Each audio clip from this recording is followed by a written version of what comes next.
China Vision was set up in 1999 by a group of people concerned about education for people with visual disabilities in China. So we were first inspired because we heard about the problems faced particularly by visually impaired children and blind children in rural areas across China. And I think coming from different backgrounds, some of us had a broadcasting background, some of us had been involved in China for many years, like myself. Others had an interest in disability more generally. And we were genuinely shocked to learn of the very limited access that blind and visually impaired children in China had to education. So we felt, well, as individuals, what can we do? And quite spontaneously, we decided to group together and set up this little organisation, which we registered as a British charity. And over the years, we've been exploring our values and trying to find practical ways of engaging with this rather large and ambitious plan, which is to try to give greater educational opportunities, both to visually disabled people, but also to other people with disabilities in China. So education is at the heart of what we do.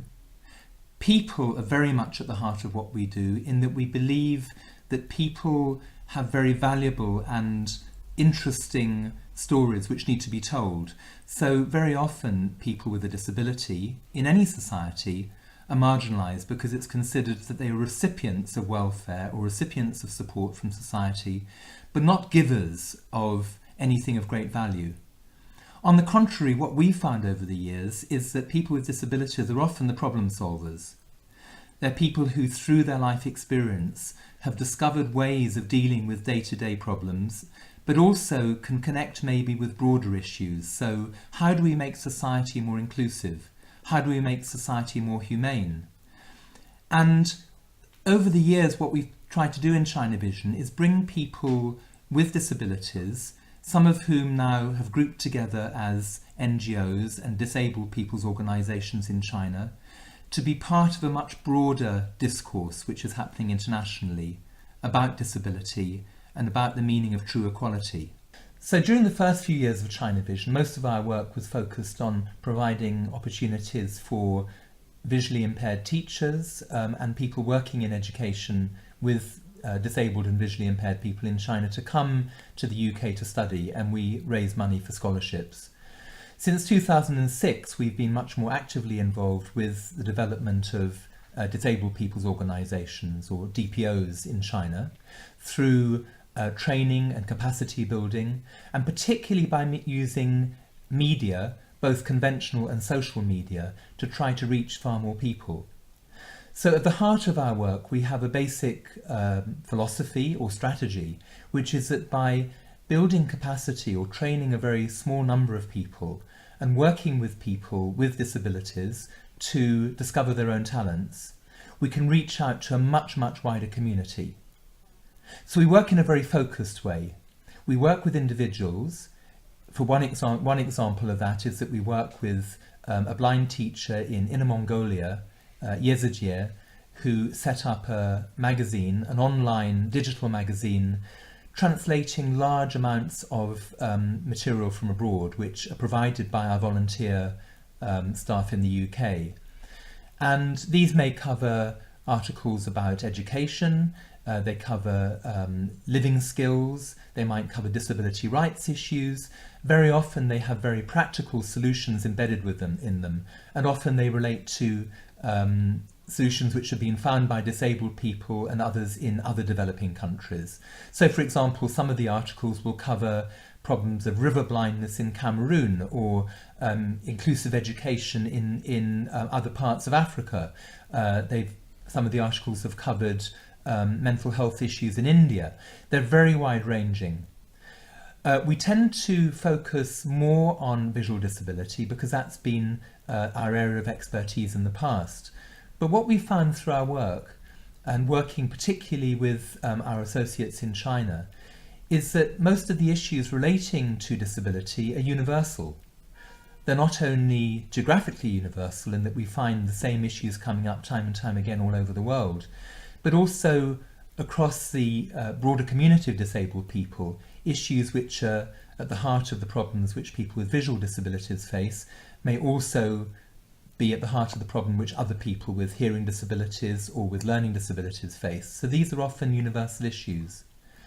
So through our work, working with Beijing 1+1, which is an organisation run by and for people with disabilities based in Beijing, using radio, social media, print media, and other methods to reach a very wide audience, what we've tried to do is support disabled people in China to build their own communities and to find new ways of communicating with a wider audience.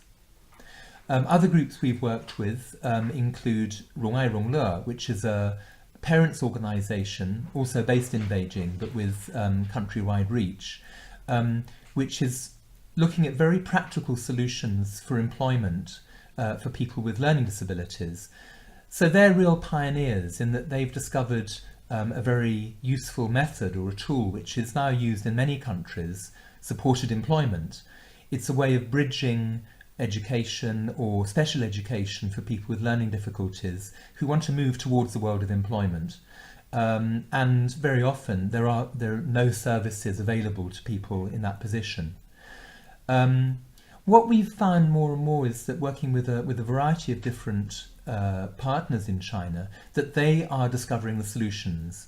Going back to what I was saying earlier, that disabled people are often the solution finders. They're not the recipients of welfare, they're the people who know best about their own condition. And through their experience and their authentic stories, they can find practical solutions. Over the years, we've had many conversations within China Vision and also with all of our colleagues in China. And I think these conversations have been incredibly important because one thing that we've discovered is that we have common values. And the common values are a way of articulating what drives us, what we all feel passionate about. At the heart of those are the 4 values that we've articulated here on the website, which are dignity, diversity, authenticity, which means people telling their own stories and drawing from their own life experience, and our disabilities, which are our greatest gifts. Not all of us necessarily have a conventional disability, but we believe that disability is something which affects everybody at some time in their lives. And disability also means life experience and ability. It's not necessarily a it's not necessarily a negative. So it's drawing from what makes us the people we are and articulating that. And one particular experience that I had, which left a very deep impression on me and confirmed a lot of these values for me, was in 2008 when we'd been running a series of workshops. We called them mobile advice clinics, which was a way of bringing information to people in quite remote and impoverished rural areas in North China. And we were finding that not everybody that we were working with could necessarily hear the information we were providing by radio. The question was, how do we help people who are in more isolated communities and don't have access to the media? But what we also found through those workshops was that the information they were giving us was probably more valuable than the information we could impart to them. In one case, we were in a small village in Shanxi province, and a young couple brought their son in, and the son was about 9 or 10 years old, was totally blind, had never been out of his house, and the moment the parents brought him in, he sat or squatted underneath the table and was so shy and embarrassed that he wouldn't communicate with anybody. The parents then said, well, what can we do for our son? Of course, nobody who's blind in China can go to school. And the assumption was that this child could never be educated in school. Our advisors, who included a personal counsellor and a legal expert, said, well, under Chinese law, of course, you have every right to send your child to school. In fact, you have an obligation. The parents didn't believe this and shook their heads and said, no, our child is disabled and will never have these opportunities.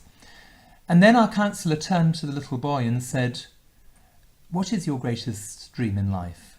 And he stood up and he said, I just want to go to school. That's what I want. His parents were so shocked and taken aback that they were speechless. They had never heard him articulating these kind of dreams. Well, fortunately, that little boy did then go to a school for the blind, And like most people in his situation in China, he went on to study massage, which may be limited, but it's given him a profession. And he's now able to send money back to his parents and is contributing to the economy of the village. So education for him was the key. But listening to that child for the first time in his life was the thing that broke the silence. It was a very powerful experience. So I'd just like to leave everybody with that image and to think, well, what we need to do first is listen in order to find the solutions. And that's at the heart of China Vision's work.